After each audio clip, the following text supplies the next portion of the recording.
Čauci a ja vás vítam u nového videjka. Dneska si unboxneme nové plechovky. Unboxing s Propejko. Konečne po dlhom čase to je nejaký unboxingos. Hlavne si nerozjebať tie plechovky. Lebo potom by to bolo veľmi zlé. Vidíte takto karambitom, mojim rozdrbaným karambitom. To precízne otvoríme. A ja už to tu vidím.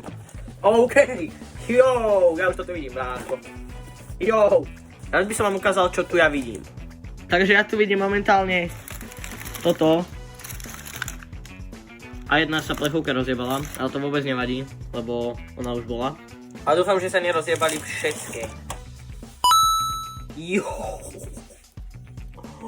Mexický paradise, brácho. Čo ti jebe skoro top stav? What the f... Kámo, tak ten je nádherný, bro. Ďalej, tu je tá trošku... OK. Je to fresh. 6-hviezdičkový Hamilton. Potrebujem. Ďalej doktor. Ten som ho ani nepýtal, ale... Bro mi ho tu dal. A Silver Top, brácho! Díky moc, bráško, to, kámo. To som ani nepýtal, ale to takýto si, kámo, čo ti drbe. Ďalej. Rehaptient Lemonade. To za mňa veľmi dobre vyzerá. Potrebujem ho taktiež do zbierky, lebo môj vyzerá, je na tom akože vo veľmi zlom stave. Ďalej tu mám Rehab P-Ice Tea Meat Tea Extract. Wow. Nemecký. OK. On je síce trošku dodrbaný od eyeball, ale... Mexický bracho Reezer Watermelon.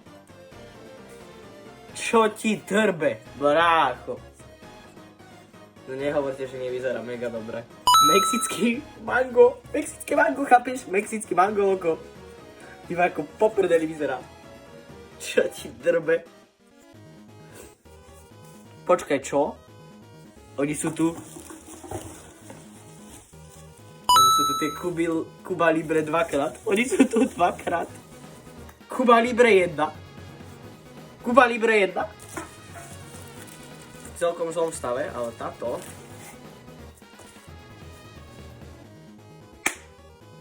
Táto je v mega dobrom stave, ľudia! Sice bez vršku, ale... Wow. A super kola.